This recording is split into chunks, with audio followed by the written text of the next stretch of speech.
Uh, there it is. All right.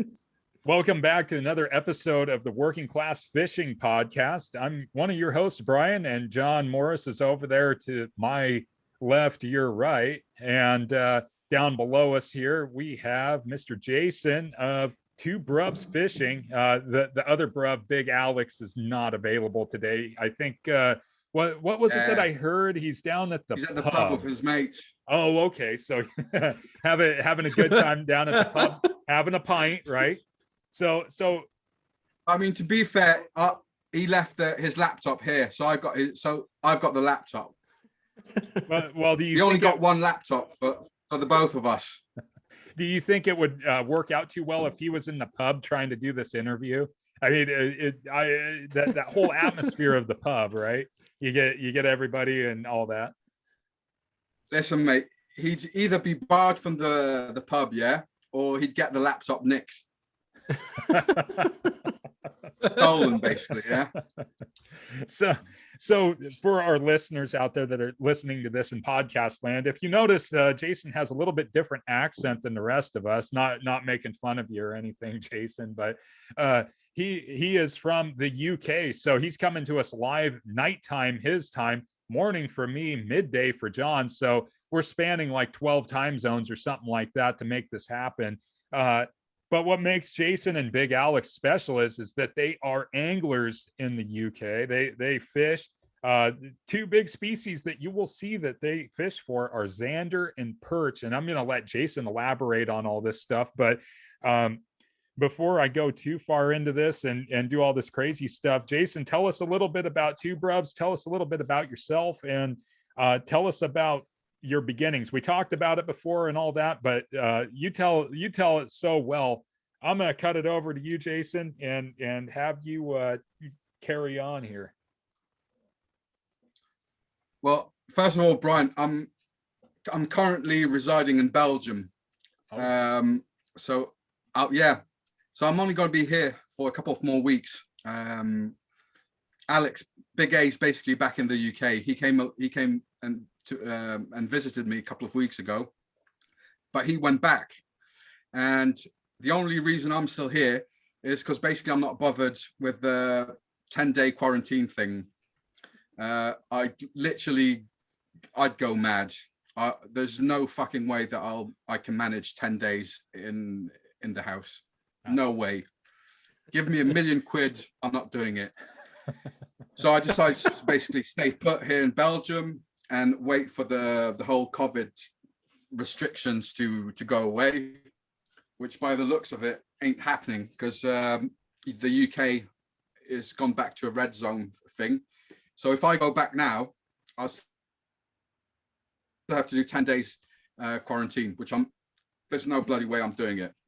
So I kept postponing me, and basically with a bit of luck, I'll be out of here from Belgium in about end of this month. So like I said to you guys, me and my brother, we started fishing, crab fishing. We started with crab fishing with my granddad. 5, 6. Well, at least I was 5, 6 years old when I first started. Then went to normal fishing with bait, plastic lures, and we hunting. With guns, traps, country life, basically. So like you said, here in Belgium, a lot of pike. There are a lot of pikes, loads of zanders, perch, chubs, but that's about it. And we also do, if you look at the early posts on Instagram, you see a lot of sea fish, because we do a lot of sea fishing too. Okay. Which we really enjoy, basically. But over here, it's much easier for us in Belgium and in the UK. We can do a bit of both, sea fishing, canal fishing. But here in Belgium, I basically always go to the same spot, canal fishing, and I target zanders and perch. No, that's super cool because so the perch and the pike and the chub we can really associate with here in the US because we have those species interdispersed throughout the United States. The zander, I guess it would be closest to like, and correct me if I'm wrong, John. It's pretty close to like a walleye or something like Well, that. yeah, that's it. Okay. Yeah. Yeah, absolutely. Yeah. And so being that's my understanding as well. okay. So now you also say ocean fishing. So you're just fishing right off the bank there, right? Yep, yep, yep. No belly boat, no nothing. Basically a cheap rod, cheap reel, braid and a leader and a couple of plastic lures. That's it. A couple of cans of beer. Yeah. Yeah. So your average day of fishing, yeah, old school. Yeah. Well, your average day of fishing then is basically no different than anybody else. I think a lot of people put like the European fishing and the UK fishing up on a pinnacle here, right? Because that's where a lot of those the same shite. Yeah. Yeah, a lot of like you read about you read about like the River Wye, and you read about those and being these fishing rivers. What's your opinion of that? I'll just flat out ask you. Spay fishing, fly fishing, all that. Well, I've said this to John already. I've tried fly fishing once, and it was a disaster. Basically, it was a fucking it was a nightmare for me. I hated it. I hated it. Too many skills involved, which I don't have. So I'll leave it to the pros. Yeah, I said I tried it once. That's it. Done me. But I'll leave it to the other people, to the proper anglers, basically. There's nothing improper. Yeah. Oh, okay. Go ahead. Oh, there is. I like literally. I should be banned from fly fishing. I was that bad at it. I was literally that bad. It was a bloody disaster. It was crazy. I mean, it was. And funny story. We once went carp fishing with me bruv Big A, yeah. And this is maybe 4 or 5 years ago. And we actually, like a cousin of us, lended up all the gear for carp fishing. We even had the tent, and we were staying overnight. And we fucking hated it. Like we casted the thing inside the feed or whatever you call it, yeah. And we start drinking. Like we start with the beer, ended up with drinking whiskey. We're mixing everything. We went to the corner shop. There was like a corner shop a couple of miles down the road. We went and got more cans and more booze, and we literally passed out. We was completely plastered. We literally passed out, yeah, and woke up, and some git nicked all our gear. We woke up, yeah. Oh shit! And some git nicked all our gear, the rods, everything, yeah, the everything. So we basically had to go back and pay for. We had to go back to the shop, get new gear to give it back to our cousin. And we said, that's it, that never again. We haven't got the patience. And, respect to carp anglers, because literally I know some of them sods think that they're the real anglers. But yeah, it's just not for us. It wasn't for me anyway, because I just haven't got the patience. I just can't cast something, leave it there for whenever, bloody carp comes in, eats the bloody, I can't do it. I like casting, retrieving, cast, retrieve. And so I tried fly fishing, I tried carp fishing, and it ain't for me. Well, that lines it out right there. Now, John, I don't know if you've heard of this vernacular before. Maybe you have. Something us Western guys. We don't call carp and hold them in high regard as like a carp or anything like that. We call them sewer salmon where I'm from. So if you want to really twist somebody up, call them a sewer salmon. I'll tell you what, they put up a hell of a fight, especially if you snag one with a twitching jig. I can tell you that. Yeah, that thing just rips and pulls, and you think you got a salmon, and then you reel it up, and it's a giant goldfish. Well, for us, it is, anyways. Not a lot of high regard. Now I can appreciate. That's the way it should be. It's one of those things that, because you see, they're always like, they're holding it in front, and they're always well proud and going, "Oh yeah, I caught a fucking carp." I can't, I want to see more zander. I want to see more perch. I want to see more pike. I want to see guys on a Wells catfish. Now tell us about that predator, because I've seen those things blow up some stuff. Have you had the opportunity to fish for those Wells catfish? Me or John? No, you, Jason. Oh, me. What, for perch and zanders? Well, there's a catfish species there in the UK called the Wells catfish. Yeah, there is. No, I've never ever caught one. Never. But from what I've heard, they give a really good fight, like a really, really good fight. They're huge, man. They're massive. They're massive. Absolutely. They're massive, but they're usually, from what I've heard, from what I know, they're usually always at the bottom. And they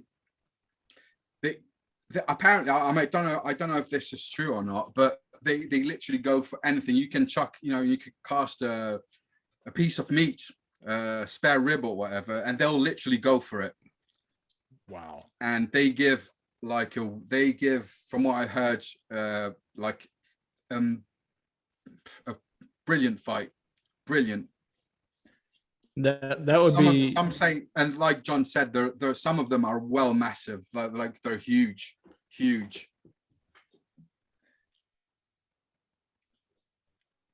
Yeah, there's some really impressive fish species that you guys have there in the UK.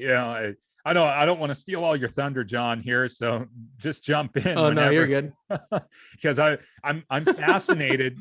Honestly, I'm fascinated by European angling. But I think I'm more fascinated with it because, yes, there is a Brian, we're not European anymore. Oh, that's right. Yeah, you guys did the Brexit thing. Yeah, Brexit. Okay. Yes. Well, you're come on. Bring back the pound, right? We still got the pound. Oh, that's right. Yeah, you never went to the euro. You guys didn't sell out. Nope. Good. Nope. So, go ahead. No, go ahead, John. So, dude, you're talking about your braid, and it reminded me of a conversation we had a long time ago, a couple months back, anyway. And you were like, you got it hung up, and you couldn't get it out, and you were like, yeah, there goes like 30 quid of braid. Yeah. And I was like, what?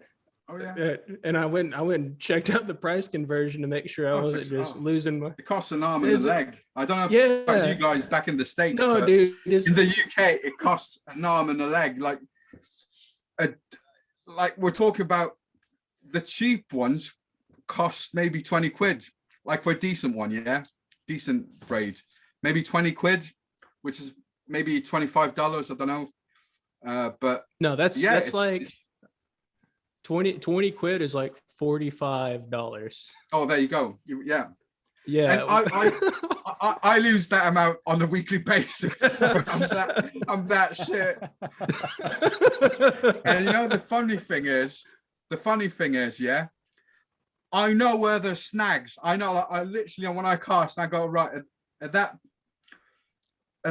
exact point there. I need to bring my lure up towards the top of the water because there's a snag there. And every single time I snag at the same place. So at that particular point, there must be at least 50 years of mine, and God knows how many yards of braid. You ever think about getting scuba gear? It's crazy.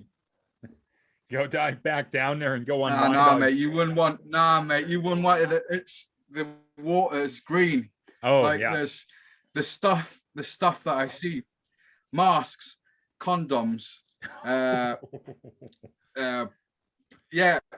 pigeons, dead ducks, sheep, dead pigs. I'm surprised I haven't seen a body yet over there. Don't push your luck. You might. sounds like Hannibal Lecter's bird bath. That's one of the reasons why I'm not going to say I always catch and release. Like I'm not going to say I always release the fish I catch, but I tend not to keep the fish that I catch there. And if I do, I have kept a couple of Xanders from there, and I usually put them in a thing I got out in the garden, and I keep them there for 4 or 5 days just to keep clean, the insides of them, and then fry the little bastards. Yeah. But yeah, it's well polluted. It's just not worth taking the risk. Like God knows what there's inside them. Absolutely. But you were saying about Xanders and perch, but one of me, and John knows this, one of my dreams is to catch largemouth bass. Oh, I mean, yeah. I see them videos you guys post on Instagram, and I'm always like, oh, I wish I was them. I was like, it's one of my dreams, basically. That, along with going to the States. I've never been to the States, and shagging J-Lo. Hope the missus. I hope she can't hear you. Well, she knows it. Well, so here's what you want to do when you come to the United States, in whatever order: shag J-Lo and catch a largemouth bass. Yep. And that's all that matters. Yeah, screw the monuments, screw the history, everything else. Catch a bass and hook up. No. Well, not screw this history now, but I'm just kidding. But yeah, so them two, and go to one of your barbecues, mate, because I've heard you've got some wicked barbies over there. Oh yeah, not out on the west. Ribs. Not out on. Well, there's some on the West Coast, but you need to come to my neck of the woods. Yeah, for sure. Man, Texas, it would man, be a dream come mesquite. true. Yeah. Oh well, So you guys call it you guys call them a cookout, yeah? Or a barbecue, yeah. Or just a barbecue, yeah. No, because whenever I'm watching films, and sometimes you see, down in Texas, restaurants and or people having barbecues with the ribs. I'm like, I'm dribbling. I'm like, and I've tried to do it myself, like, with brushing the barbecue sauce on the ribs and stuff, but it for some reason it don't come out right. It just doesn't come out right.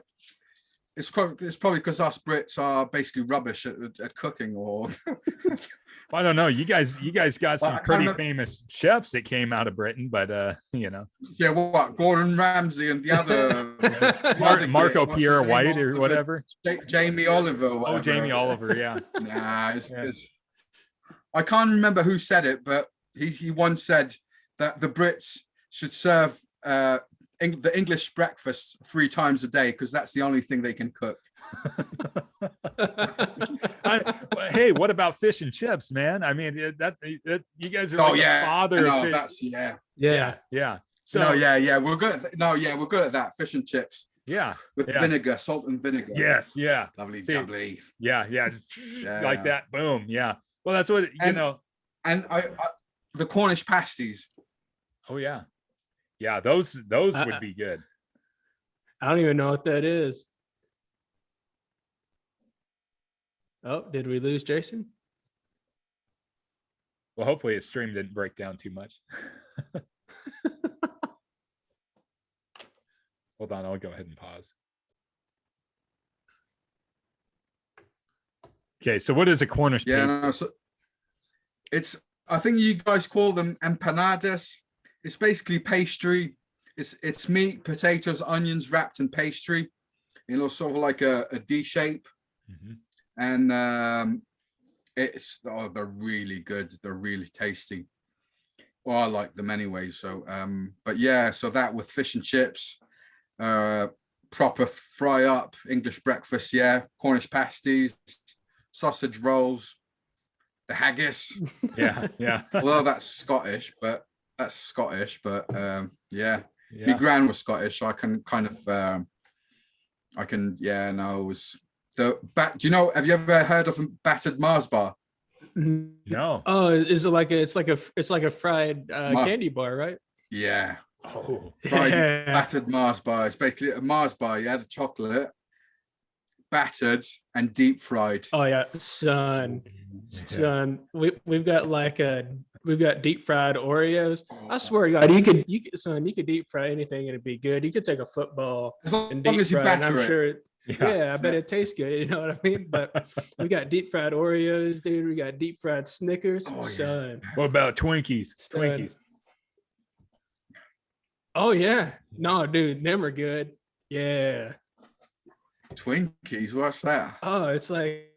Oh man. The So name it's like- rings a bell, though. The name rings a bell, but I Do you I don't know guys what- have like angel food cake by chance? yeah, we do. Yeah. Yeah, so it's kind of like the same fluffiness. It's not the Wrapped same. in chocolate with a biscuit. It's not these ones. These ones is just like the cake and it's cream filled. It's more like a donut. Oh, Yeah. Oh yeah. Yeah. And we I mean I haven't had any in ages, but jellied eels, really good. Jelly. I ain't got a clue what that is. You know, eels, Mhm. like the eels? fish, yeah, Yeah, the yeah. snake, Yeah. but in jelly. Oh. Interesting. Oh yeah. Yeah, really good. And we've got the shepherd's pie, we've got pork pie. See, you Yeah, got more. we're good at cooking. Yeah. We're good see? at cooking. Yeah. Yeah. Yeah. See, you don't have to like, just watch Hell's Kitchen to get English cooking. You just start thinking about it hard enough. You know what's funny, yeah? Yeah. You know what? I don't mind Gordon Ramsay, yeah, but that prick of Jamie Oliver, whatever his name is, yeah, he had that show called, I can't remember what his show called, but some geezer said, like, at one point he got, everyone was saying, oh, it's fake. Because like on a Sunday morning, yeah, he'd wake up and like cook for his mates. And we was like, who the fuck wakes up on a Sunday morning and cooks for his fucking friends? And he did it, he done a show about it. And we're like, nah, there's no way that prick is getting up on Sunday. And it was like, and you could, it was so obvious that all his mates, yeah, were fake mates, like they were actors. We're like, oh yeah, well done, Jamie. And Well, they got a garbage can. They're spitting it out when the camera turns away from. maybe, yeah. Maybe I don't know. But Gordon Ramsay, yeah, he's a top bloke, yeah. Yeah, I like him. yeah. Well, I was addicted to Kitchen Nightmares. Where's the lamb sauce? what about the bath? What about the bath?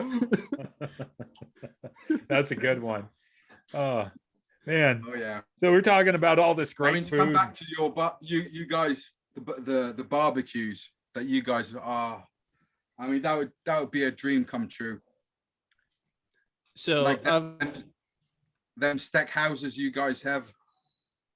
oh yeah. Yeah, there's something, Dude, I was just gonna say we're gonna have to send you some barbecue like spices and rubs and stuff. I've got a better idea. Yeah.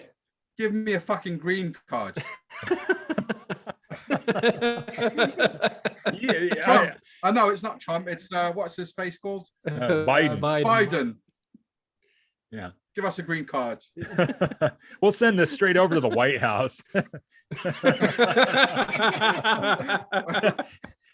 I think 90% of the people in the White House would be confused about what we're exactly talking about. They're like, let's start out as fishing, and then they're talking about shepherd's pie, and then fuck Jamie Oliver and all this other stuff.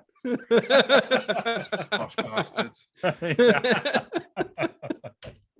So with all these fish and I mean, we're talking about food and everything else, and the thing that keeps coming to mind for me is when you guys are out there fishing, you guys got some crazy regulations to deal with, like as far as keeping the fish and all that. And you were talking about keeping what you could eat, and that's a totally I admire that, because so many people, they go out to catch like these piles of fish and just to like show off, and then half of them go to waste because they get freezer burned, or they're not taken care of right. But you guys keep fish, but you guys got some wild regulations. As a comparison, what are some of the regulations that you guys have in the UK or in Europe in general versus like what we have here? Because people crow about regulations all the time here, but what do you guys have?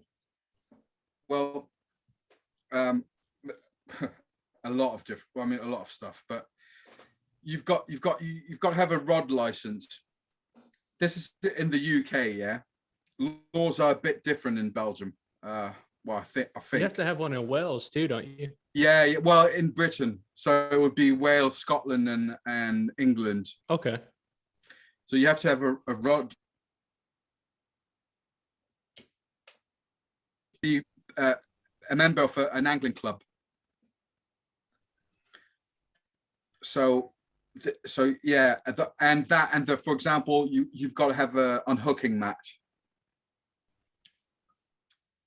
So I don't know how it works in the States, but so if you get caught, if you get nicked in the UK, and without a rod license or unhooking mat, they can basically take away your gear. You'd get fined. You'd lose a couple of bobs, definitely. But yeah, there's so many rules and restrictions, and I mean, there's even some places where you can't fish with plastic lures. It would only have to be with I suppose live bait. And one of the reason for that is, like, they say that if you lose the plastic lure, it's pollution, which I can understand in some way. But some place you can only fly fish. Yeah. Stuff like that. So yeah, I mean, we've got loads of different laws and restrictions and whatnot. But yeah, it's I mean, I can understand most of the rules, but the unhooking mat is just ridiculous. I mean, the unhooking mat, like, I can understand for carp and for them species, but for like predator fish like perch or zand, like, you don't need an unhooking mat. You just don't use the bloody ground. Yeah, is the fish ever used an unhooking mat? And because I mean, I get loads of people complaining the way I release the fish. Like, I just sort of like, yeah, John's laughing. Yeah. Like, they always want to see the proper release, like, bending down and, going up and down and stuff. Fuck that. I mean, it's just, they're hardies. Yeah. They're all right. Exactly. Yeah. It's like, I can understand for carp and like big fish that need sort of like, if they've been out of the water for, 3, 4, 5 minutes, for them dickheads take all them pictures, with the carp and, and all different angles, fair enough. Yeah. Give it but like Zed's, it's what, 40 seconds out of the water, took a couple of pictures, just chuck the fucking bastard back in. He'll be all right. Yeah, exactly. Well, but yeah, people, go ahead.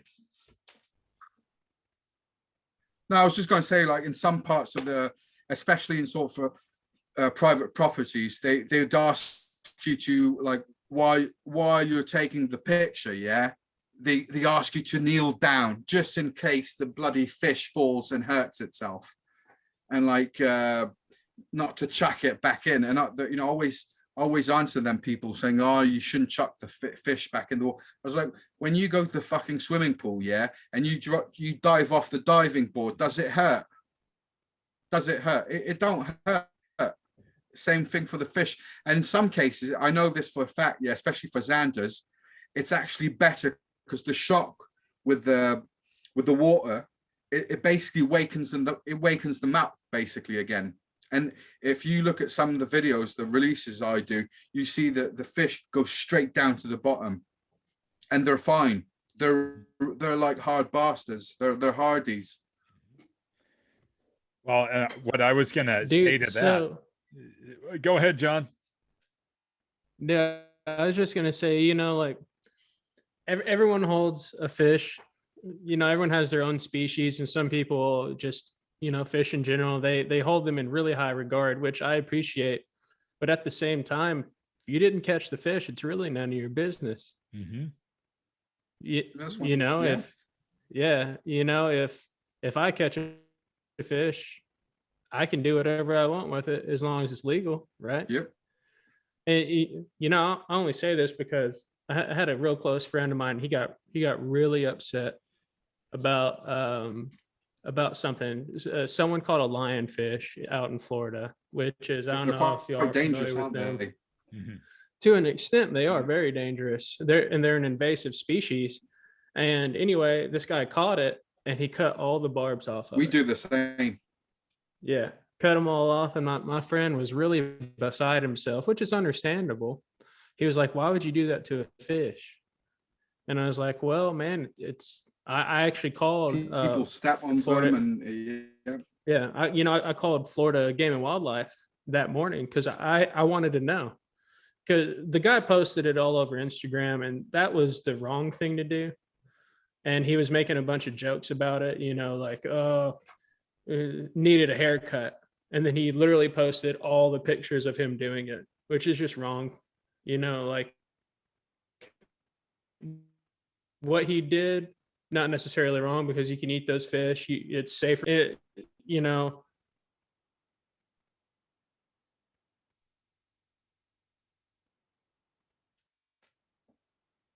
I, I had to. We talked about it for a while, and we both came to the consensus that it was legal, it was his fish, and we ought to just mind our own business. So we didn't say nothing to the guy, but we did. And Xander, they're predatory fish, man. Like, Hardies. yeah, they're hard fish, man. Like, well, PC basically, and I'm just tired of them Karens, because now we call them Karens also, yeah, coming out and because we got so many of them back in the UK is just fucking crazy. You're not allowed to say, I mean, the way I was brought up was, if you're fat, you're fat. I mean, I'm not slim. I'm proper fat. I've got the beer belly and all. Like, if some geezer comes out, so that bloke over there upset about it. I'm fat. Yeah, I'm white. I'm straight. And nowadays, with them, what do you call them, the LGB whatever, is they're getting on my fucking nerves. It's just, there's two genders, mate. There's male and female, and if you're a male and you feel female, that's fine by me. But you've got a dick, you're a male, mate. You haven't. You've got a twat, yeah. You're a female, and it don't matter what you regard yourself as. Is like, you can be a woman and say you're a man. That's fine by me. But in my books, yeah, you're a woman. You're female, and that's it. And I can't remember, because back in the days, yeah, we had transgenders or transvestites or whatever. They weren't, we want whatever. They were transvestites. They were fine with it, and it didn't matter to them what if we called them male or female. And nowadays, and it's always, if you noticed, it's always white women. It's always white women that start new debates and, oh no, I don't feel comfortable, and shut the fuck up. Your life ain't that bad. You've got it good. Her husband's a fucking lawyer. She's never worked a day in her life, yeah, and she's upset that and she feels bad about it. So they come up with all these, no, fuck PC, mate. I'm like, nah, fuck it. Like, it's like John said, it's up to you. You caught it. As long as you're not hurting the bloody fish, as long as you're not as long as it don't suffer, it's your problem, mate. You shouldn't be judging somebody else's release or the way they treat the fish. But like you said, as long as you're not hurting it, and it's because I've heard people saying, oh, don't you think that when they get hooked it don't hurt them? No, it don't hurt them, because what people tend to forget, yeah, it's like them fish, like I think it was, we call them predator fish for one reason. They go after smaller species, yeah, and when they go for the a smaller fish, them fish has got their spines, yeah, and when they go and grab it, a spine is literally like a hook, and they haven't got any nerves in their gobs, so they don't feel a fucking thing. Literally, they literally don't feel the actual hook. It don't hurt them unless they get hooked, unless they get snagged, from. But in the gob, it don't hurt them. It really doesn't. It really don't hurt them. And also, they haven't got nerves in there, so it's. When they go and attack other fish, the other fish have got bones, spines, or whatever you call them. It's the same thing. So the actual hook, they might have this sort of feeling of uncomfortable feeling for a couple of seconds, but that's it. That's it. A big part of the. Sorry, Brian. I was just gonna say, how's Blue, dude? The dog. Yeah, she's getting on me fucking nerves. She's always. I'll tell you what, she's smarter than I am. She is. Yeah. She's well smart. I was just going to add in on that. When people they start talking about like fish handling and like, oh, don't grab it like this and handle it like that and everything else. If you've ever watched the mating cycle of a fish, and you guys have salmon there, and so you go watch salmon spawn, you'll see two buck salmon, males. They'll get into a spawning red.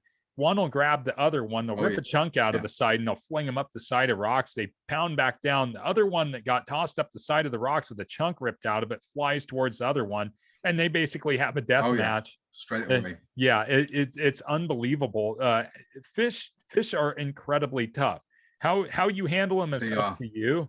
But I'll tell you what, when you catch a load of catfish and you throw them in the boat and they're alive 8 hours later, even after you whacked them, and they're still, there's just something. Some of those species can live out of water, but that's just their genetics. But the release mat and all that kind of stuff, I have to look into that, because that's something that's totally foreign to me. That just sounds weird, because we don't even have that. It's crazy. That's I'll tell you what, Brian, if me granddad, God bless his soul, knew I had an unhooking mat, which I don't, he'd turn in his grave, mate. He'd literally turn. It was like he would. I mean, I'm not going to say the word, but you know which word I'm. He'd call me a puff. Excuse me, French.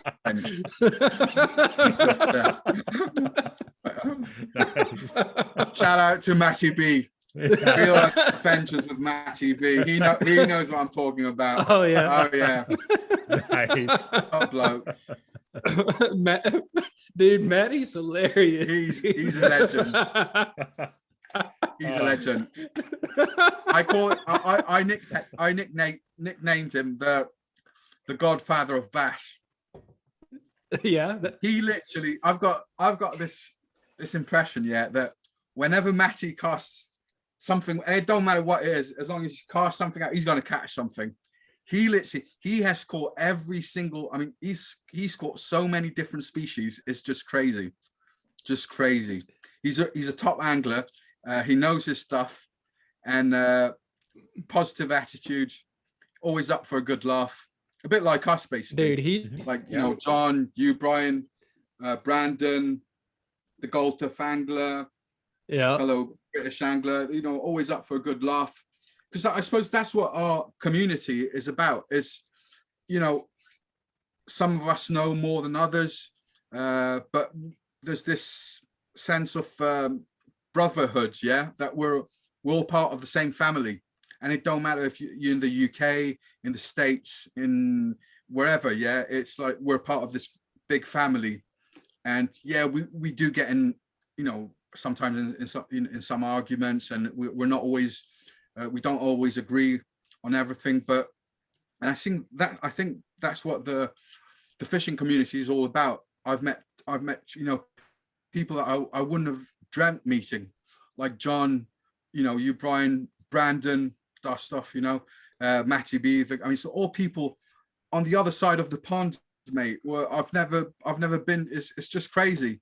It's just crazy, and that's what I get really upset when I see people, you know, judging other, you know, judging other anglers for God knows what reasons. We know about the unhooking mat, and there's a way to say it. Right, fine, you're not happy with what he done, but there's a way to say it. You don't have to go there and say it publicly. You can, you know, send him a private message, whatever you call them, PM or whatever. Say, look, mate, I don't agree. You know, you hurt the fish, or I don't agree with the way you released it. You know, stuff like that.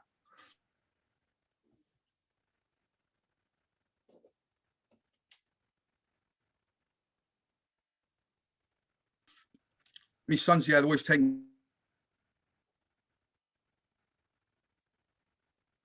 me followers, and I'm like, look, this always taking the piss out of me, yeah. And I say, look, no, I've met people on Instagram that are really, I literally feel like I've known them for ages, yeah.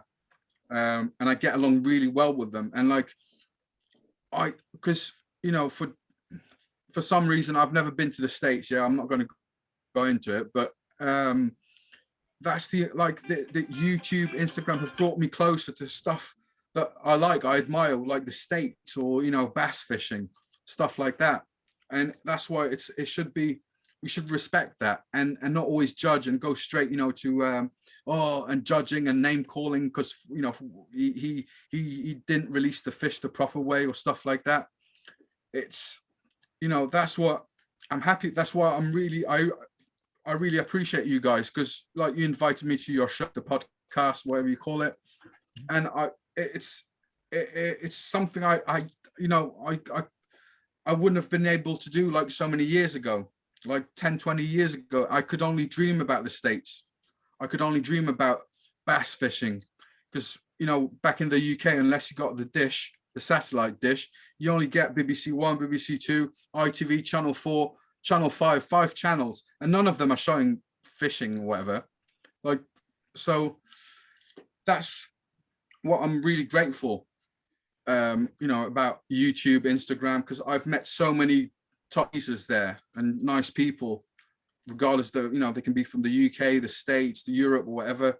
It wouldn't have been possible so many years ago. And that's why I really, really get upset with them people, you know, going public and judging and, you know, name calling people because they didn't release it a certain way, like Brian said, or they're uneducated. Yeah, they might have PhDs or whatever, you know, PhD, master degrees in whatever, yeah, but they're not country people. They don't know. They've never been fishing or hunting. They don't know. They're just there judging us for what we do, what, you know, what our hub, you know, for hobby. And they go straight into, because we're talking about them vegans, they don't know about fishing. They just don't, they don't know. They think that a hook will hurt the fish, but it's not true. Or the way we release it sometimes, the unhooking mat. Look, it don't matter if you unhook it on an unhooking mat or grass, the fish will be fine. It'll literally be fine. So yeah, so cheers guys for, you know, I'm really grateful that I got to know you guys, you know, and so many other people from all over the world. It's a blessing. It's a blessing.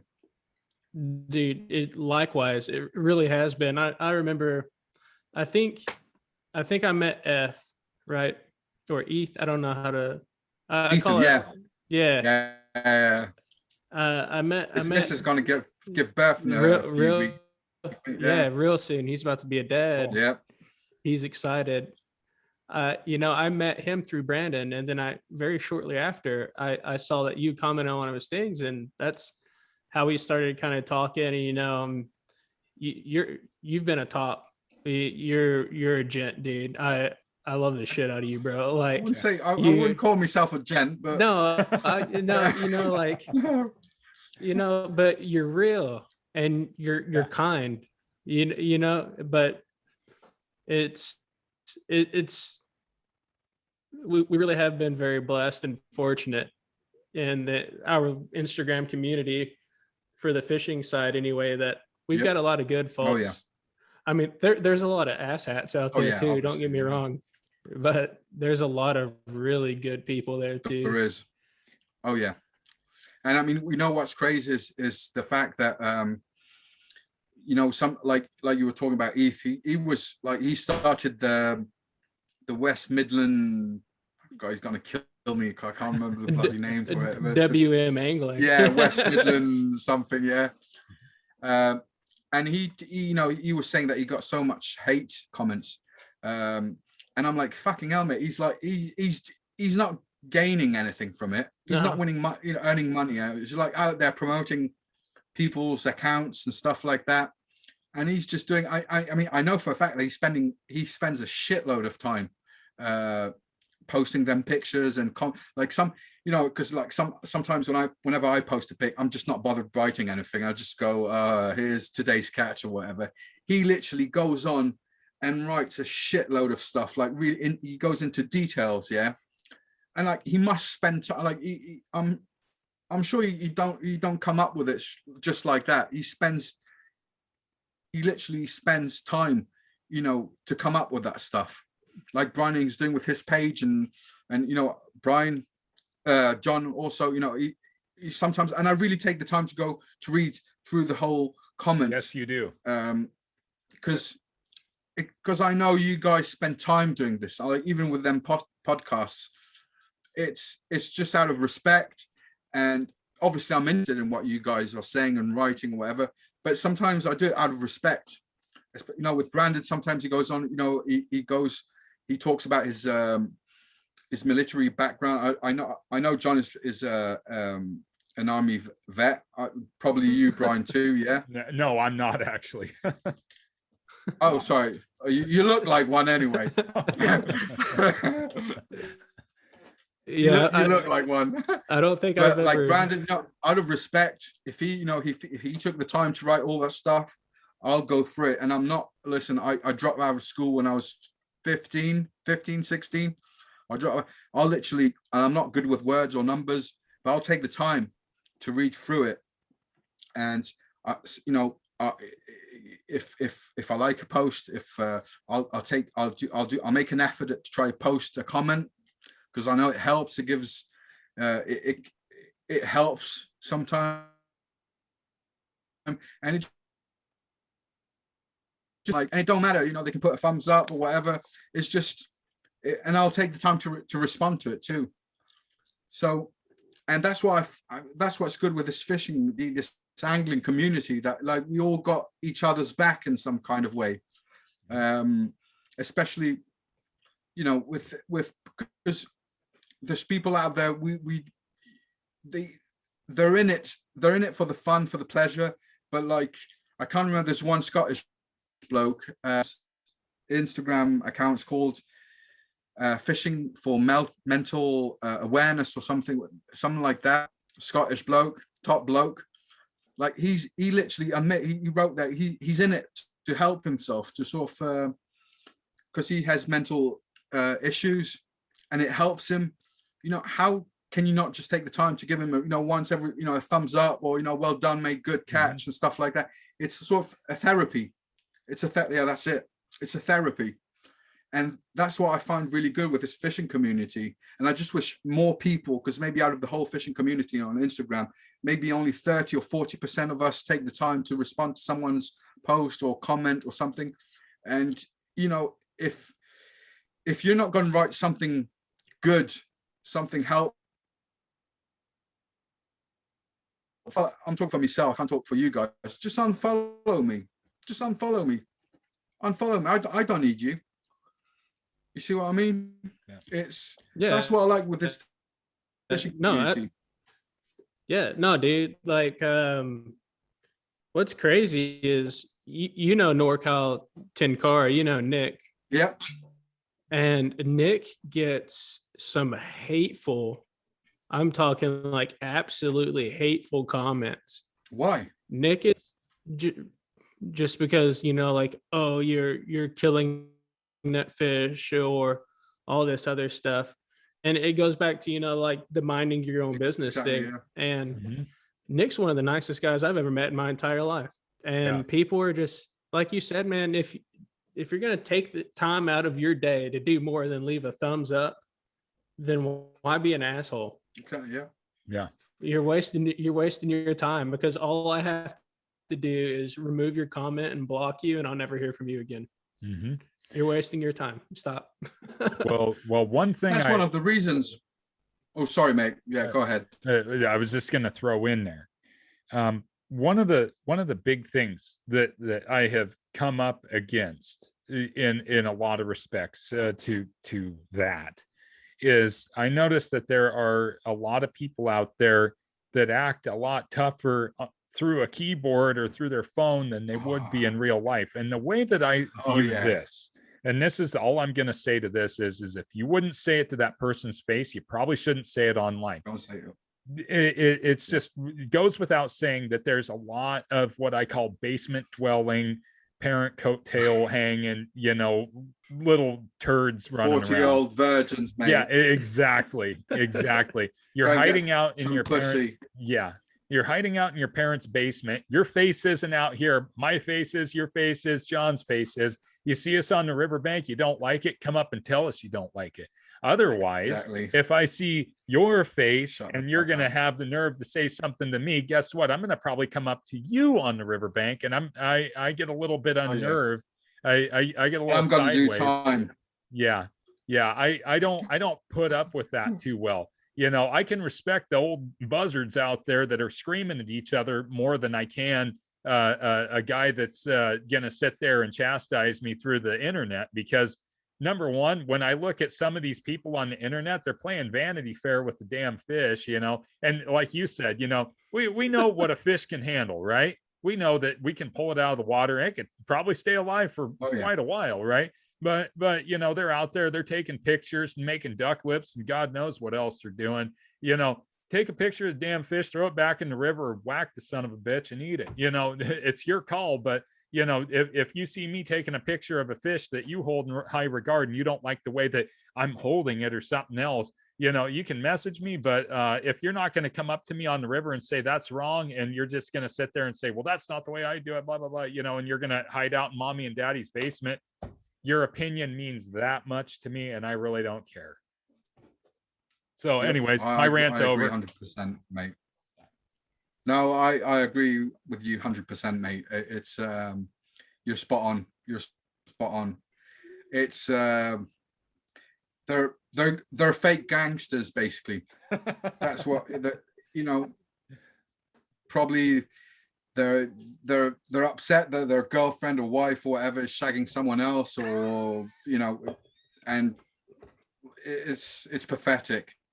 It's pathetic. It's just, I hate it. I hate it too. And that's one of the reasons why I never, ever, ever deleted any comments. I leave all comments on my posts, all of them, regardless if they're positive or not. I'll leave all of them there, all of them, because I can back my shit up.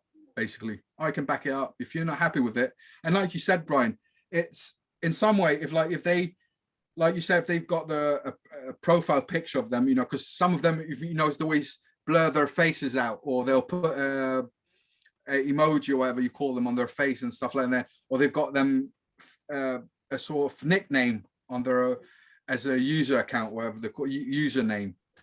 Then you know what, you're shut up. If you're not like, if you haven't got the ball to come up to me and say it into my face, just shut up.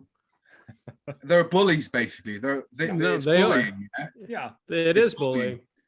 Well, and Oh, yeah. they think that they gain man points, or big boy or big girl points by coming after some guys like us. But the problem is you're not really coming after guys like us. You're posting Oh, your no. pansy ass little comment online. Like I said, you want to come out. Why don't you go meet Jason on the side of the canal, or John over at the spillway, or me down on the river? If you want to earn your big boy and big girl points, otherwise, shut up. That's as easy as Oh, yeah. that. And it bothers me because here's the other thing. And Jason, you said it so well. There's a lot of people that put a lot of great content out there through YouTube and There Instagram is, and yeah. Facebook. And then we also have this fantastic angling community thus far, in my view.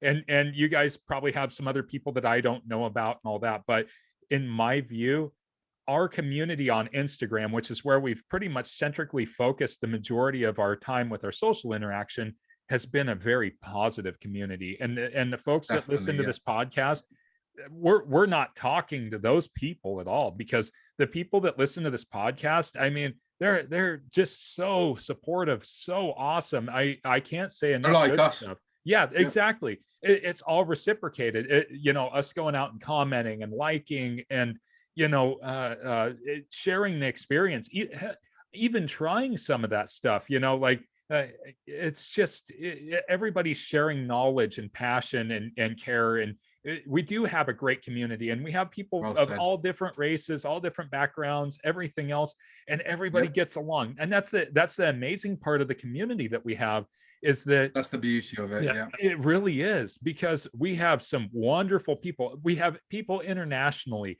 that we would never cross paths otherwise, but we all love to fish. We love to catch fish. And the thing is that the folks that we all jive with really well, it's just been amazing. So like you're a big part of that community for us, Jason, because you come out, you like and comment, but you also put out content. You take the time to do the editing and the music, and you put out content, and it's entertaining. And I've the GoPro does everything, mate. I literally spend maybe 2 minutes doing it, and our shit vid. And tell you the truth, basically, my bruv does all the work, but I know he knows shit all about computers, yeah. And he knows. I mean, he's admitted that GoPro does the app from the GoPro, yeah, for the GoPro does everything for you. He just, I don't know how he does it. He kind of uploads a couple of videos, inserts a text, something, whatever, yeah. And the GoPro app does everything for him. Then he basically he publishes it. Hey, there's So there's nothing not wrong much with that. work involved in it. yeah, No, dude, there's nothing wrong with that, man. Like, But we're not pretending. I think that's what like we're not pretending that we do spend hours and hours and hours, editing and stuff like that. We're literally we're like you guys. We're genuine. We're like working class people. We come from a very working class background. We were brought up. I mean, there was always, our dad, as our parents, I should say, we always managed to put food on the table. I mean, sometimes it wasn't much, but it was enough to fill up our bellies, yeah. And we did that by, sometimes it meant that me and my dad, we had to go fishing to catch a couple of fish, or to set a couple of traps to go for some rabbits or pheasants or and I think we was brought up the right way. We were brought up to respect our elders and to respect everyone, regardless of their race, religion, or whatever. Like, if you showed respect to us, we would show respect to you in return. And it's like Brian was saying, this fishing community is blacks, whites, browns, green, women, men. I'm thinking of Texas Babe Fishing. Like, she was saying to me a couple of weeks back that she entered this tournament, yeah, and that someone came up with like really sexist stuff just because she was a woman fishing, yeah, and she hadn't, I can't remember what comments she mentioned them to me, but I can't. It was something like, go back to the kitchen or something like that. And I find it's like, we're not all like that. You know, we're not, because in Europe, I don't know about in the States, but in Europe anyways, if you're into fishing and hunting, well, you're probably shagging your sister, you're probably a racist, and you're uneducated. Literally, it's like if you're into that kind of stuff, like that's what people are, they're stereotyping. Like if you like fishing, you're a peasant basically, and you're uneducated, and you're probably racist, and you're probably sexist and stuff like that. But it just saying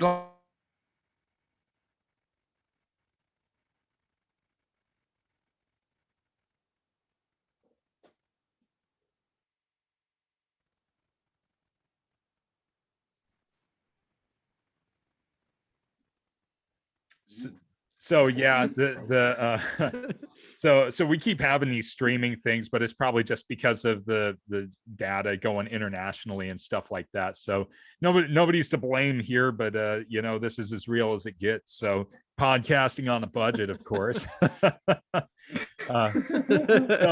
So Jason, you were before I should make a donation. Yeah. Before the internet so rudely interrupted, you were speaking to the common perceptions of the outdoors person, the hunter and the angler, and all of that kind of stuff.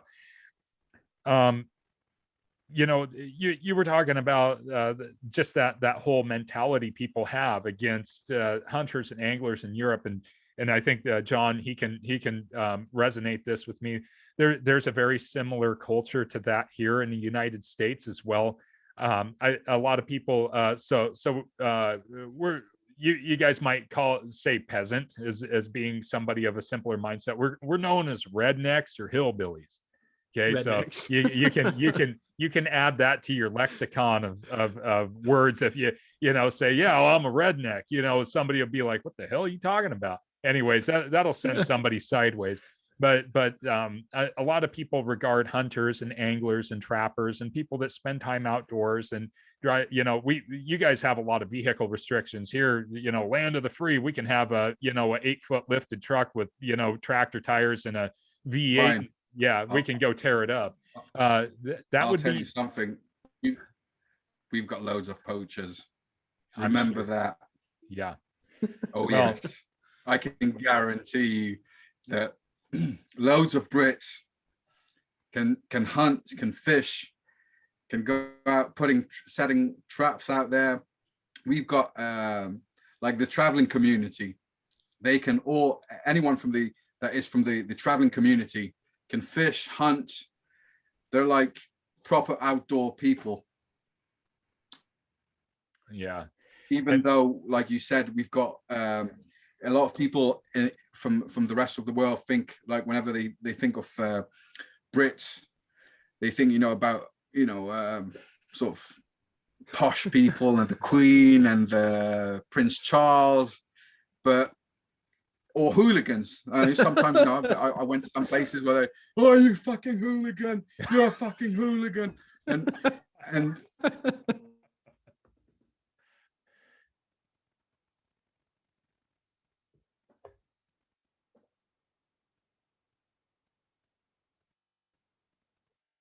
supermarkets close, trust me, we'll still be eating, we'll still be feasting. Absolutely. Oh yeah. Well, I'm into that.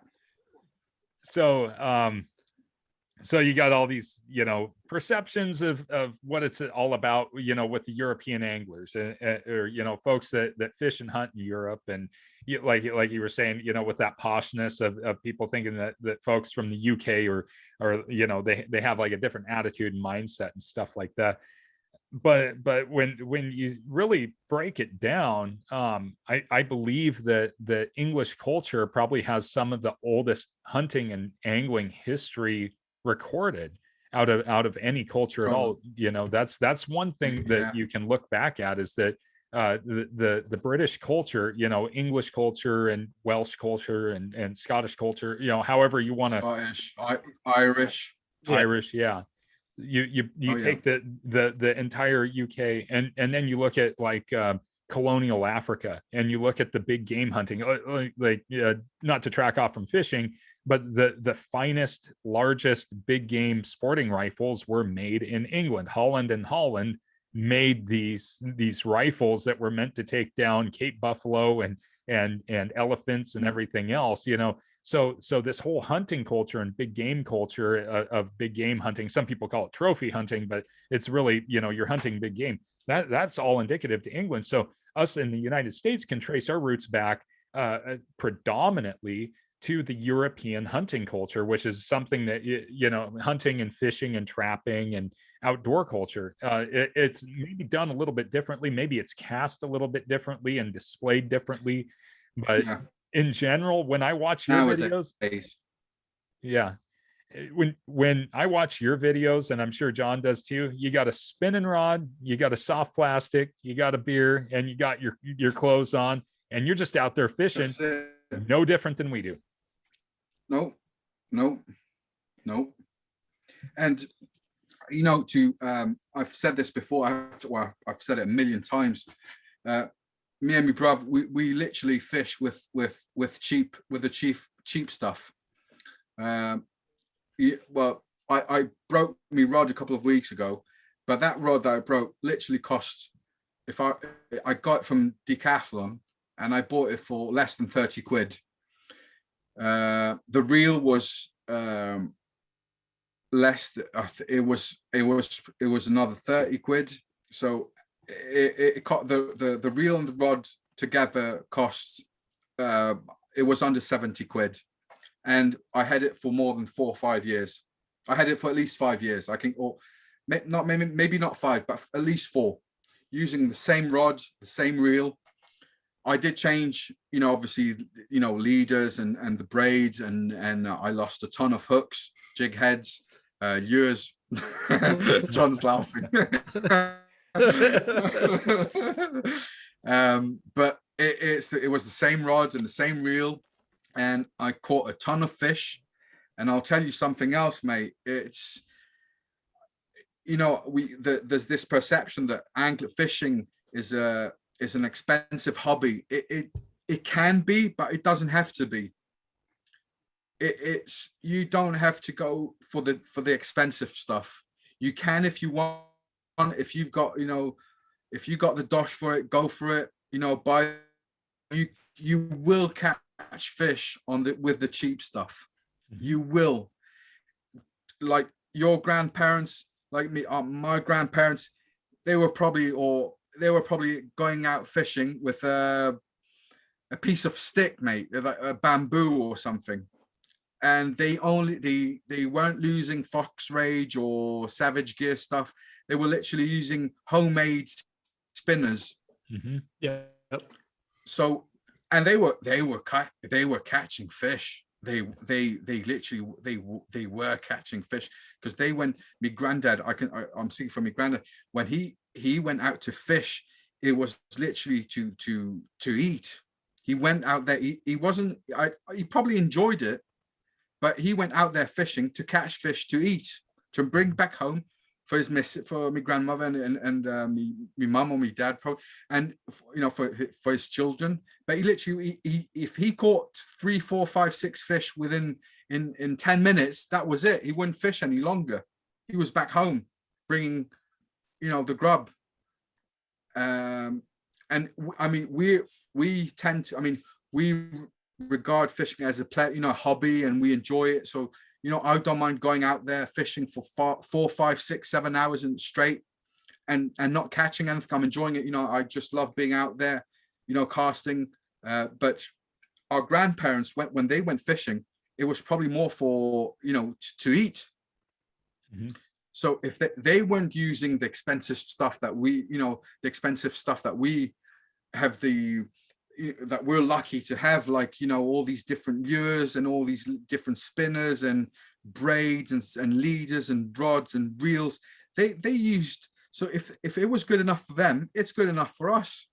And I just hate seeing newbies, you know, I've seen comments on Instagram asking, oh, what do you think about this rod, or what do you think about this reel? And I was like, I Google the stuff that they mentioned, and they cost like 300-400 quid.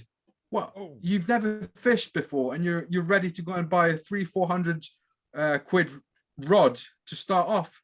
Go for the cheap stuff first. You will catch.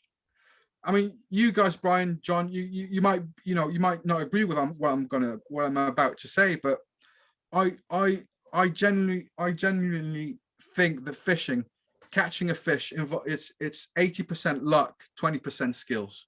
I don't know what you think about that, but I know fly fishing is a whole different game. It's skill, maybe 80% skills, but lure fishing, it's 80% luck. And so you were shut up, you tart. yeah, exactly. Here we go again, so Recording in progress. So I had to cut off Jason again so I could go deal with some business here.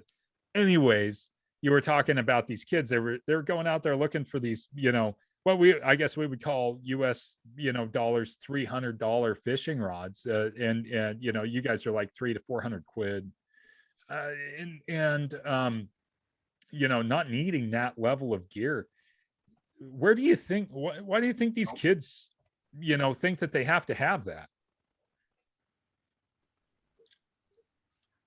Well, because they're watching too much YouTube,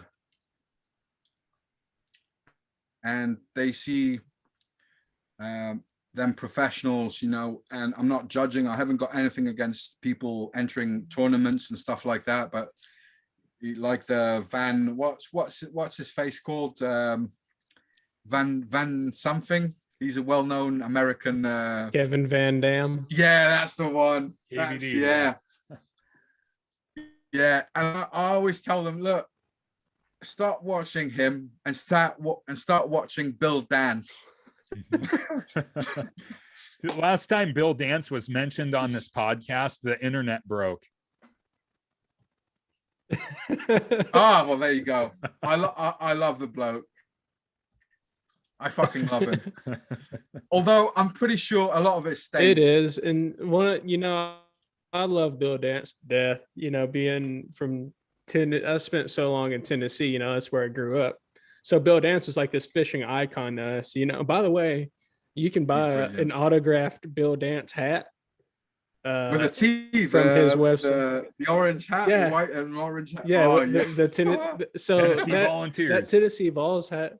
Yeah, that Tennessee Vols hat was given to him by one of the coaches. I don't remember what year it was, and so he always wore it. But you can get an autographed one for like $20. Well, it's not all. Yeah, no, I'm not even kidding. Like hand signed Bill Dance, like $20. But one thing he does that kills me is when he's fighting these fish on the spinning gear, his rod's straight up. And so so what that does is it makes the fish jump. Yeah. And that's why he does that, because it looks good for camera. It looks good for the camera. Yeah. But he was a good tournament angler too. And KVD, he's a good tournament angler. We ain't talking bad on them fishing. It's just no, definitely not. Popular. No. Yeah, just popular fishing. Yeah, what I meant to say was that I think a lot of these these newbies that want to start fishing, and it don't matter if it's fishing or any other sport, they always want the expensive stuff. They want the Jordans, they want the Savage gear, they want the whatever, and I don't know why. I just don't know why. I mean, if their parents or themselves can afford it, fair enough, go for the expensive stuff. But it's just, I think that you can start with a low budget. You can go for a low budget rod and still catch fish. Absolutely. And I'm the living proof of it. We literally our rod, the rod that me and my brother use, costs less than 30 quid. Same thing for the reel. Do catch fish. Well, me more than him, but But yeah, it's you do catch fish, and it's just it's a marketing thing, I think. It's and you know, all these big brands have managed, they've done a tremendous job, you know, to promote their stuff and you know, sell, you know, to put their brand out there. But you can literally start with a lot. I'm with a combo of like less than 100 quid or $100, whatever. You will catch fish. And if you don't like fishing, you know what? Put it aside. You have what? You've lost $100. So what? Sell it. Mm-hmm.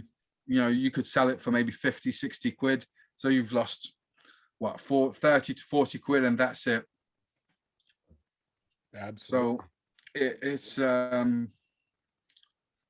well, that's, you know, it's you know, it's just it's the way I see it, basically. You don't have to go for the expensive stuff, and you know, I'm pretty sure that some of the expensive stuff out there does help. They've got their benefits and their pros and everything. 100%. You know, I'm not arguing that, but like the rod I was using for so long, it was a 5 to, no, sorry, I can't remember the power of the rod, but I was literally putting that, you know, I was fishing with jig heads well under the limit or well above the limit, and I could still feel a bite on them rods. So you don't have to go for the expensive stuff. Dude, you're preaching to the choir, you know. That's great. Like that's all that's really fantastic, because you know, that's we share the same beliefs, like completely, you know. That's partially, I guess, why this podcast exists. Mm-hmm. Is because you know, all these popular culture, I'm not going to say it has tainted this sport, but it has left a lot of misconceptions out there that need answering. And one of them is that financial wall to get into the sport, which doesn't really exist. And like you just said, man, cheap stuff doesn't mean cheap quality. It just means affordable. Exactly. You know, Yep. yeah, fish what you can afford. If you can afford the $2,000 rod and reel setup and all your lures and tackle bags and stuff, if you can afford that, Go for it. Go for it. Yeah. If you can only spend $20, go for it. You know, I'm not gonna judge you.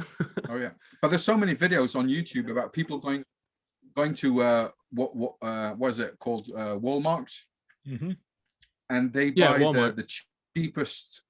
Yeah, they go out there, and there's so many vids, and they go out there just to test the cheapest rod that they've got to offer there, and they catch fish. They literally do, and there's the footage there to prove it. It's not like they're faking it or lying about it. You can literally see them casting, and they do, you know, they do say, fair enough, you know, you can't cast, you wouldn't be able to cast as far as with a proper rod, but you can still cast, you know, and they do catch. They literally do. Yeah, that's one thing that we've always talked about is that you don't have to have the super expensive gear. You don't have to have the top of the line gear. You don't even need to have a tackle complement of thousands of dollars. You know, hooks, sinkers, some plastics, some bait. You're fishing. That's it. You're done. Yeah. As long as it falls within the laws and regulations of where you're fishing, you can be out there fishing. And you know, and when you're going for that advice on the fishing, you know, I mean, there's a lot of it out there. There's a lot of advice, there's a lot of opinion and everything else. You know, but we always tell people, go observe, you know, go see what everybody else is doing when they're doing something. So you know, you're spot on with that. And I think it's important that you know, for the future of angling everywhere, all over the world, in Britain, in Europe, in you know, the US, you know, North America, South America, that the accessibility to that is there. Something I kind of wanted to ask you, because you know, we don't hear a lot about that British fishing culture and where it's going. Are there quite a few kids that get into fishing and hunting and trapping there in the UK? Not as much as I would like to be.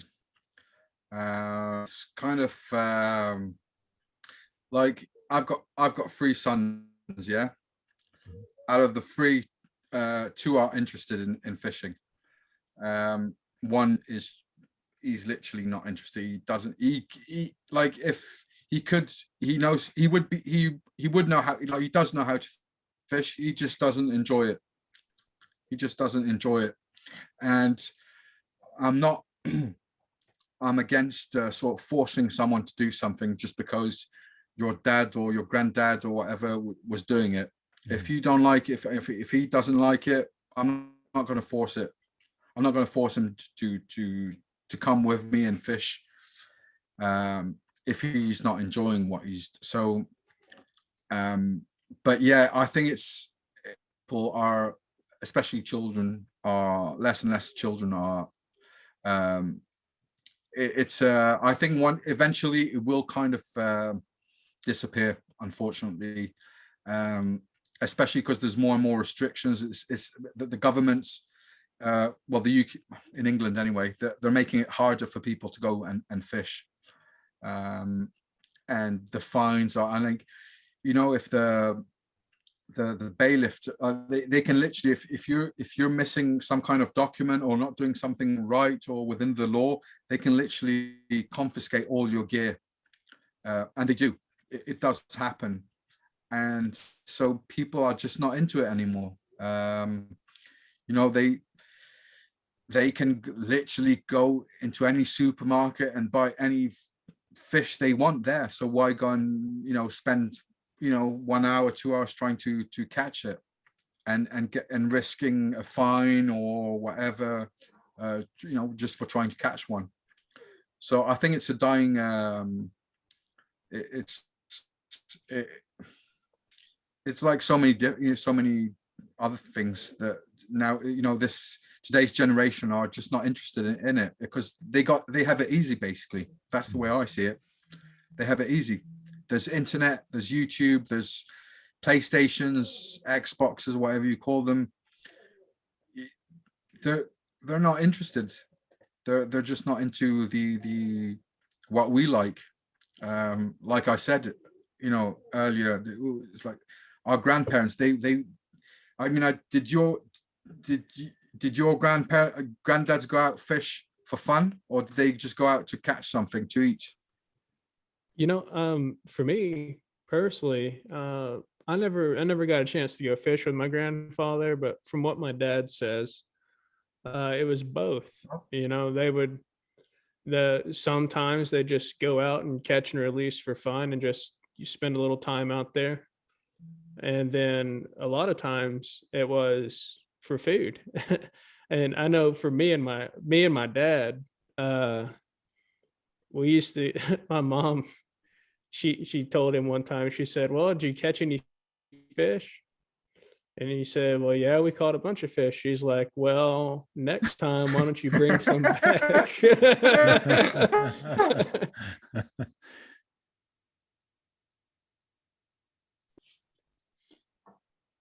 Yeah.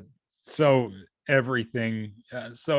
My grandpa, he was a trapper and big game hunter, and he was a true woodsman. He was a logger, so he'd go out and be out there. He's a man of the woods, so he made his livelihood out of the woods, and everything that we caught, it went on a stringer. It came home, not out of control, but let's say you got 10 fish on your limit.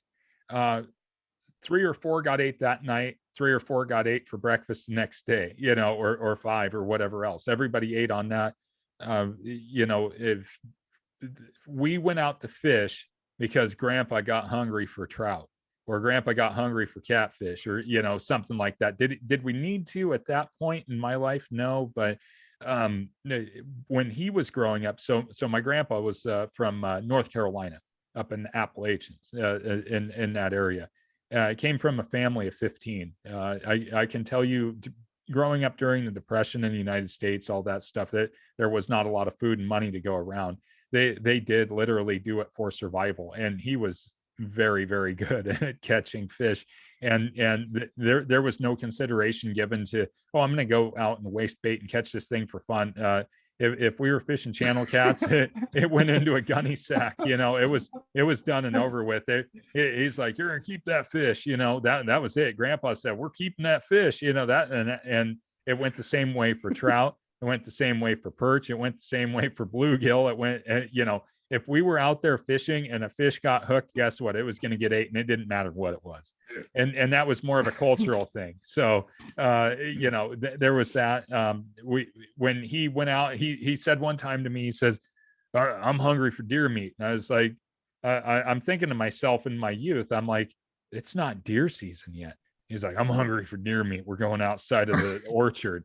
I'm like, oh, okay. I get this. Now Grandpa's dead now.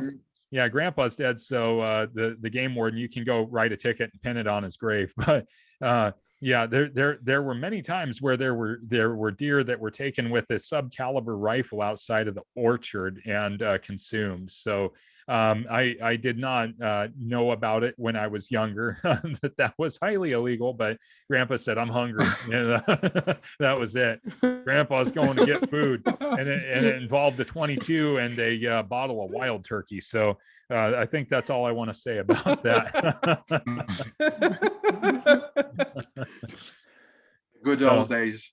Oh yeah, it was a good old day. Sitting there next to Grandpa, a blazing sun in late July, definitely not deer season. Yeah, and he's like, we gotta work quick.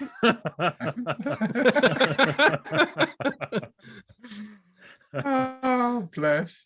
Oh man. Yeah. So yeah. Yeah. Yeah, that was yeah, I can relate to that. Especially I remember my dad driving in the English countryside, and I was only a kid, but I remember that he used to accelerate a bit, like whenever he saw a pheasant in the middle of the streets, for some reason he'd like follow the guy, hit it, yeah. And then and if he hit it, it went straight in the boot. Said, well, we're eating pheasant tonight. Yeah, it's kind of funny that, like you said, outside the hunting season. Yeah. What's so funny to me is we talk about this, right? And this is what we were brought up with, and now we're very on top of having our licenses and following the regulations and making sure we cross all the T's and dot all the I's and do all this other stuff, and we were raised with a generation of folks that were just totally different from us.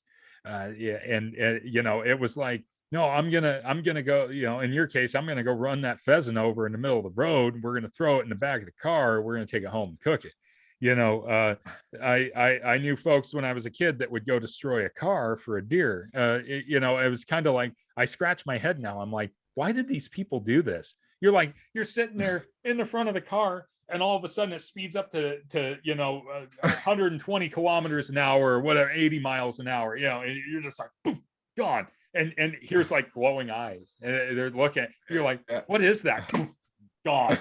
And you're like, and then the screeching of the brakes. They get out, and they're like, oh, it's still kicking. It's like, open the boot. Yeah. Get it in the truck now. That's what. And I think about it now, and we're so conscientious of following the rules and the laws. Maybe it was because we were traumatized as children with the high-speed vehicles and everything else.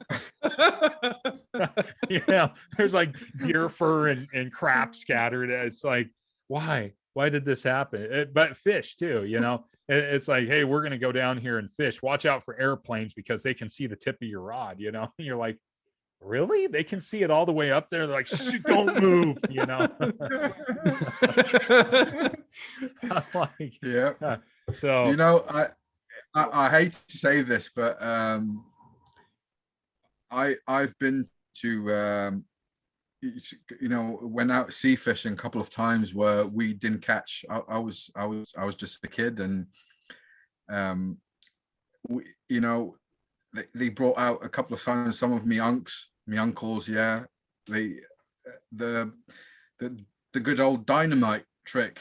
Like if we were out there with, you know, and hadn't caught anything, Yeah. yep, it's it happened a couple of times, and they used to throw the dynamite stick in there, you know, quick boom, Yeah. and then you'd see all these fish floating, and they're like, they were scooping them. Yeah. But like we were saying, it wasn't for fun. It was literally to put food on the table. Yeah. And if you know, it's like we used to keep 5, 6, 7, 8, and the rest would go to neighbors or friends or other family members. Mhm. And you know, it nothing went to waste. Exactly. Absolutely nothing.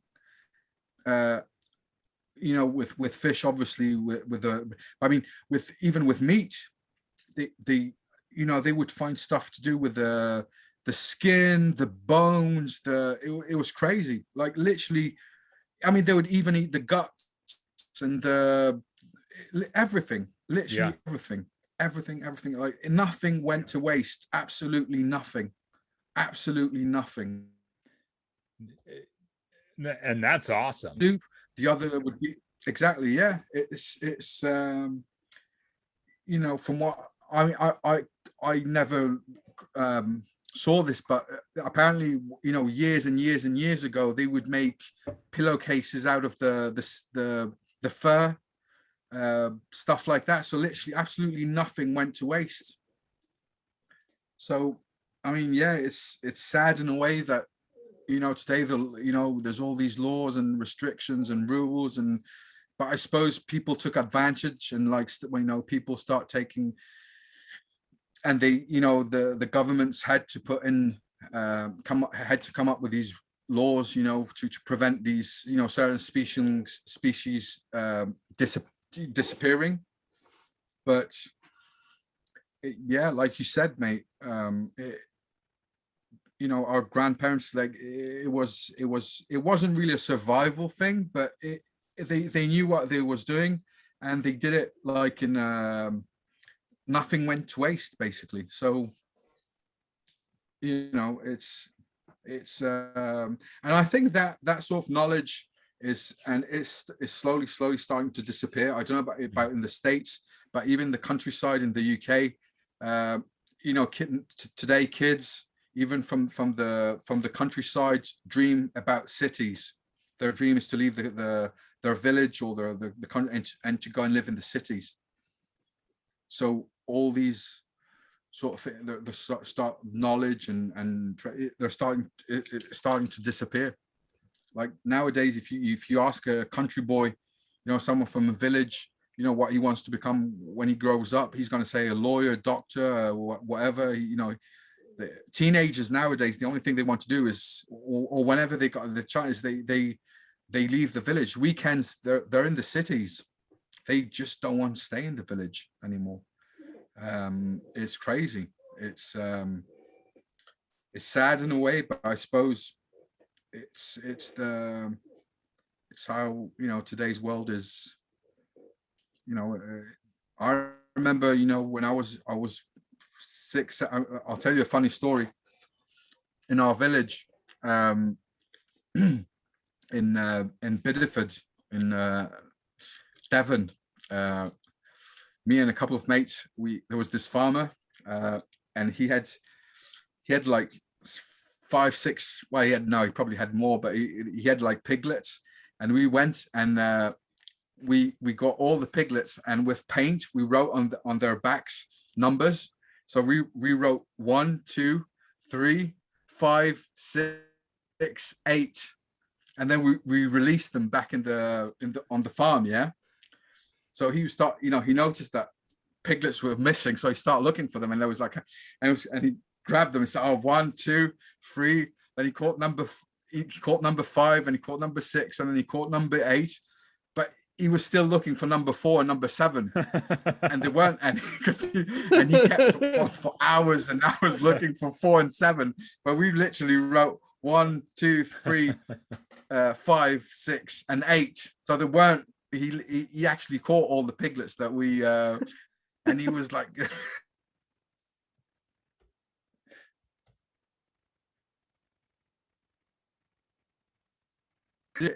Nowadays kids, they just want to stay in and play PlayStation, Xbox, whatever you call it, and as soon as they've got the chance to leave the village, basically, to go and become a lawyer or a doctor or whatever in the big cities. But another, I think, a contributing factor to that, if you will, is we say people are more. I'll use the word soft, right? We say people are soft now in comparison, but I think we've been told of all these bad and terrible things from the media and all that stuff. So we get really, I'd bet, we tell kids stories of stuff we did when we were younger, back when we were hooligans. And but I don't think they do that now, because they're, if I was a kid now, I'd probably be afraid I'd get shot doing some of this stuff. Like, I don't know, man. And you talk about the kids wanting to leave the village. Like, so I grew up in this small county, which I guess is, how many people are in a village?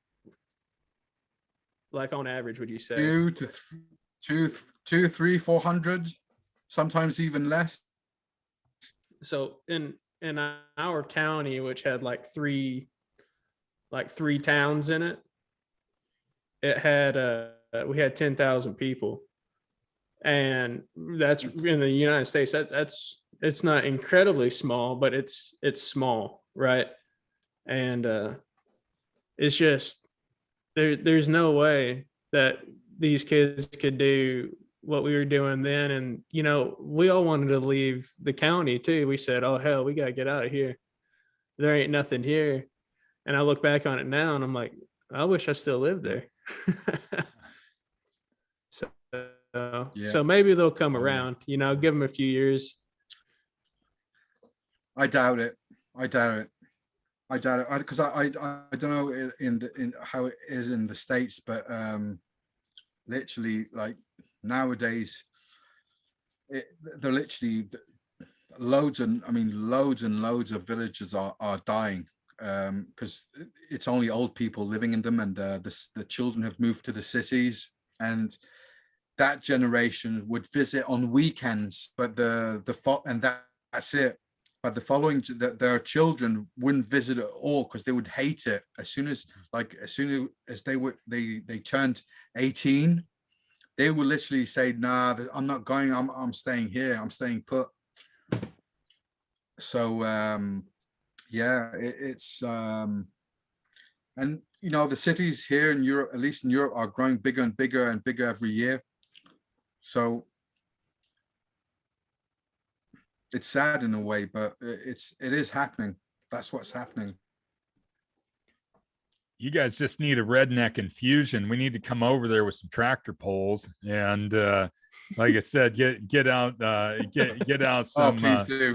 Get out some shotguns and tannerite, and go plant some bass, and we can change the mind of those kids real quick. That Xbox will go bye-bye.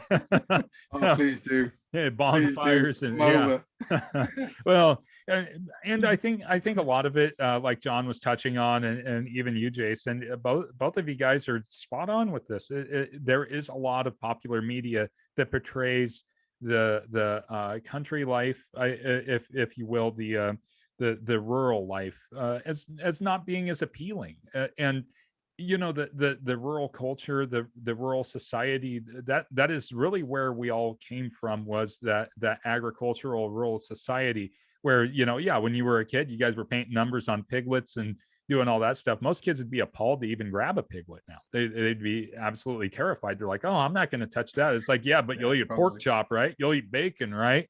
Well, guess what? Wait until that thing gets up 400 pounds. You're going to be, wanting to stuff that thing in your face once somebody else has done the dirty work. I think that respect of food isn't there. I think, a respect of patience also is lacking as well. And that's probably what's happened with a lot of fishing culture and hunting culture and trapping is that instant gratification that is out there. And like I said, I don't want to go too far off the philosophical track, but that's probably hurting a lot.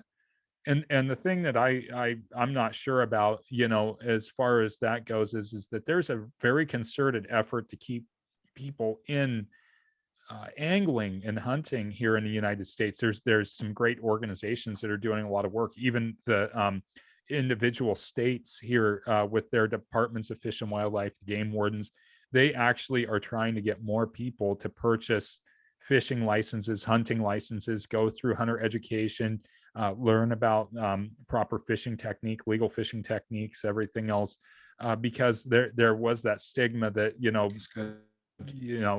and I, in my honest opinion, I think that that is something that should be pushed in Britain as of high cultural value, because I do believe that the culture of the hunt, the fox hunt, we think about the hounds chasing the foxes, that is indicative of British culture. Now that may be indicative of higher society, but that is still It was, yeah.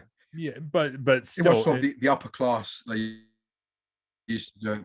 right. But the fouling, the being able to go out and hunt waterfowl and upland game and things of that nature, that's all stuff that these kids should be learning about as a cultural thing. This isn't a sustenance, but they should know about this and have the opportunity to experience it. Whether they go out and they catch a zander, or they catch a perch, or they catch a Wells catfish, or they're sea fishing and they're catching cod, or what have you. That I believe that's something that is of high cultural importance in the UK. That's my personal belief, because a lot It of is. our sporting culture comes from the UK.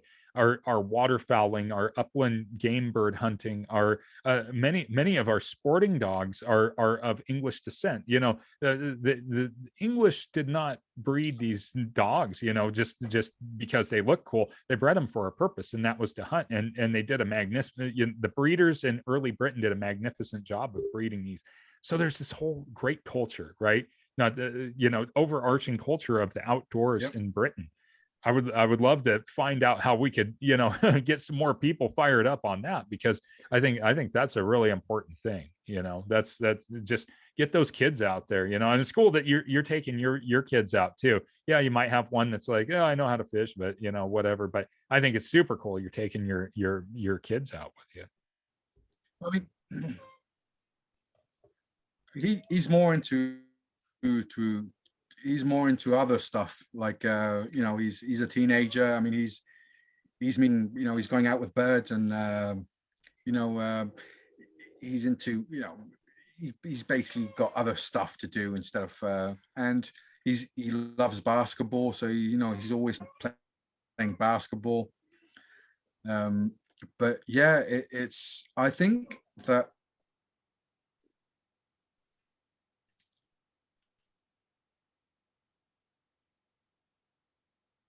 for not having taken the time, I think I've lost the connection. No, you're still here. It just Can you kind of still broke hear up. me? Yeah, I can still. Yeah. Yeah. Yeah. So I think the blame for not maybe having taken the time to show their children how to fish, or how to hunt, or how to trap, set traps and stuff like that. It's who put the PlayStation into the household. It's not the kid. Mhm. He hasn't got the money to buy a PlayStation. It's the parents, maybe for Christmas or whatever. I remember me dad say, just the television, I remember my grandmother saying that the television was the television was the devil's work. She hated it. Mhm. She hated the television. So, I suppose I'm part, it's partly it's partly my fault, basically. And I'm part of the problem. That means I'm part of the problem in some way. Well, I can't agree with that statement, you know, because I think that we do things for our kids that make them, you know, that give them opportunity to do other things. Obviously, you're a working person. This is a challenge that comes up against anybody that's out there that's a part of the working class, is that the time constraint. And John and I have talked about this a little bit in the past, and we'll talk about more in the future. But that time constraint that you have as a parent, when between making sure that things are taken care of, between your working life and your relationship with your significant other, a lot of other things that do take precedence. You're not always able to get the kids out like 24/7 to be able to do things. So there's alternative entertainments that the kids need, you know, whether they're playing football or basketball or you know, anything like that, and you're needing to take them to practice. So yeah, I can't fault a parent for providing alternative entertainment for their kids. It's more of a cultural thing, you know, that I view it as, you know. So I would really hate to hear a parent beat themselves up because, you know, for some parents, they just can't always get out there in the field all the time. I mean, every chance you get, or you know, if it's not financially doable all the time, you know, that's just life. You know, you hear people like, oh, shame on them for not taking them out and doing all this other stuff. Well, some folks work like crazy. John works like mad. You know, I'm very fortunate to be an educator, and I don't have to work all the time. But John works like crazy. You work a lot, and my wife works all the time. And you know, this is just a part of the life. And you know, if there's opportunities that people can get out there and offer these kids to learn a little bit more, you know, that's one part of it. But I figure that Yeah. we're starting to get pretty late over in your neck of the woods there. Gonna just see what the future holds for 2Bruvs. What do you guys got down coming down the pipe? Well, like I said, in end of this month, I'll be leaving Belgium. So new fishing spots, new species, new everything. Nice. So yeah, it's looking forward to it. Cool. I'm looking forward to it. Yeah, I want to see what you got going on. That's the, you know, and to know that that's Oh, all coming down the pipe.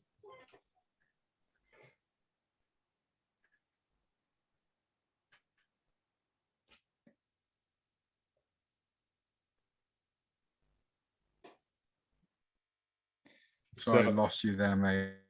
Oh yeah, you're good, yeah, you're good again. good dude. I kind of thought that might be the case. You're back. Yeah. Yeah. So I literally didn't hear what Brian just said. Oh no, I was just saying that I'm excited to see what you got coming next too. Just echoing John's sentiment. Me too. Me too. I just know one thing is it's going to be epic. Yeah. It's going to be interesting. Yeah. It's going to be interesting. Oh yeah. Nice. Oh yeah. So I mean, that's the good thing, that you know, we never is, you know, we don't know what today is, mate. You know, like we don't know what today is going to be about. So you know, why think of tomorrow? So it's going to be different. There's going to be sort of new surroundings, new fishing spots, new species, new everything. Same old mugs, but everything else will be different. well, that's it. I just wish I could come over to the States, and I always said that, you know, if one day I managed to go to the States, I'd make sure to ring you guys up, and you know, to sort out a fishing session or something. Oh yeah. Well, if you come to the States, we got to make it happen. Absolutely. Like we'll just completely burn you out. I mean, you'll go back. You'll be like, I'm never going fishing with those guys again. between But you know what's going to happen? either we'll end up in the nick, or our wives are going to divorce us. Oh man. Well, I can tell you right now, if you were to come do a 2Bruvs tour of the US, we'd probably have to start down in John's neck of the woods. That way you could get your largemouth, because I can't guarantee a largemouth up here. It'd have to get a largemouth. You'd have to get a smallmouth. You'd have to get a striped bass. You have to get a Guadalupe bass. You'd have to get, all that other stuff. And then, then we have to go after long nose guard, just because, that's like what John's going after. So we all got to go beat up those, maybe some drum, maybe some redfish. And then I'll haul you out here to the West Coast and take you to like 3 or 4 blue ribbon trout rivers, and get you on some blue ribbon trout rivers. Fly rod or not, Yes. we'll get you dialed in. We'll put you on the big river and see about getting you into a sturgeon. That way you can go back and say, I know what a real fish fight's like now. And maybe get you into some Pacific salmon and steelhead too. So, I mean, if you did a 2Bruvs tour, we could give you an experience like you wouldn't believe. We'll I'll have to try and sort out something. We'll meet in the middle with Brandon. Yeah. Hear that, Brandon? How are the bars over there? Oh, they're good. They're good. Sometimes they cut you off, but it depends on how unruly you get. Yeah. we have great bars, taverns, pubs, whatever you want to call them. As long as they serve them cool, nice and cool. Oh yeah. It's all good. So before we wrap this up, go ahead. What about the moonshine? Oh, you gotta talk to John about that. Moonshine, or you can get moonshine. You can get this stuff you can buy at the store. You can get the stuff that comes in your mailbox from God only knows who, but you put some hair on your peaches, we'll get you some mailbox moonshine. Yeah, the mailbox moonshine. The big thing I can say about that is make sure whoever's making it for you knows what they're doing, because the first 10 gallons is ethanol. You run your car on it. If they don't make it right, it'll kill you. It's like, I know I've got some uncles that make their own whiskey, and it's it can be dangerous. Highly flammable, make you go blind. Oh yeah. It's Big Amy. So Big Alex, he would have said he had he once tried to make he built his own distillery, sort of in a sort of mini distillery, and it blew up. It literally blew up, and it's oh man. And he was like maybe 17 when he tried it. Oh, it was crazy. Mm-hmm. He done it in his bedroom, and it literally blew up. Science project went wrong. Oh yeah, no, it wasn't a science project. I can get it. It was crazy. But so, Jason, I've got uncles. Yeah. I was just gonna say, so I didn't mean to cut you off. You can go ahead, man. No, I finished. I was talking rubbish anyway. I was just gonna say, so where can everyone find you via social media? Well, on Instagram and Facebook. Yeah, and I think we've got a YouTube channel. But I believe you do. I think we've got like eight subscribers. You're up to 11. Just letting you know. Yay! Yeah.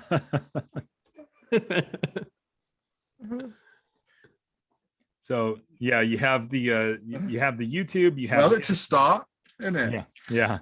So you have the Instagram and the YouTube, and we'll put those in the show notes and everything else. This has been probably the funnest podcast I've done to date. honestly, I think that this has been an absolute blast to have you on, because this is Cheers for having me. oh, Thanks for having me. we so It much was a appreciate pleasure. it. It was my honor. Yeah, this was so much fun. The pleasure was all mine, mate. The pleasure was all mine. Nice thing me. Well, It was a pleasure.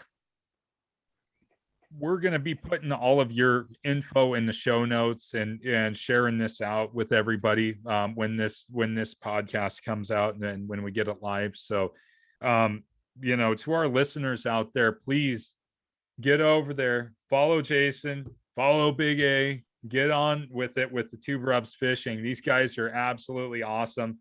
I think if you're in the UK, you're in their neck of the woods, give them a shout out, follow them, hook up. If you want to preserve fishing in your culture, and you want to get together with some just good working class fishing guys, these guys are it. You guys are just mesh. It'd be like peanut butter and jelly here. It's unbelievable, because this is exactly our fishing culture. That's the whole thing. You guys just jive with our fishing culture here in the US. And it's like, I want to hear good things happening, and you guys are doing good things, and you're showing people that it's not impossible to go out and fish in Britain. It's not, unobtainable for the working class person to be able to go out and actually fish. It takes a little bit of education. It takes a little bit of time. It takes a little bit of effort and some patience, but you can do it. But just think about it, the camaraderie and the conversation and the community that is there. John and I love seeing everything that you guys are doing, and we love seeing everything else around you. But anyways, I think that's all we have here. Jason, you got anything else you want to throw out there before we kill this one? No, I just wanted to thank you guys again for having me on this podcast, and it was a pleasure for me. It was an honor. Love your content, love your stuff you're putting out there, the positiveness, the everything. Yeah, God bless you, and all the best. That's all I can say. Thanks for having me. No, Jason, and thank you. It's literally it was an honor for me. Thank you so much for agreeing to come on. Honestly, man, it's been a blast. My cheeks are red, not because it's hot, because I've been laughing so much. My sides hurt a little bit. So thanks for that, man. I make you laugh. I'm a clown. I make you laugh. I'm a clown. Oh, Jason, what film was that? I don't know. Oh, was that House of a Thousand Corpses?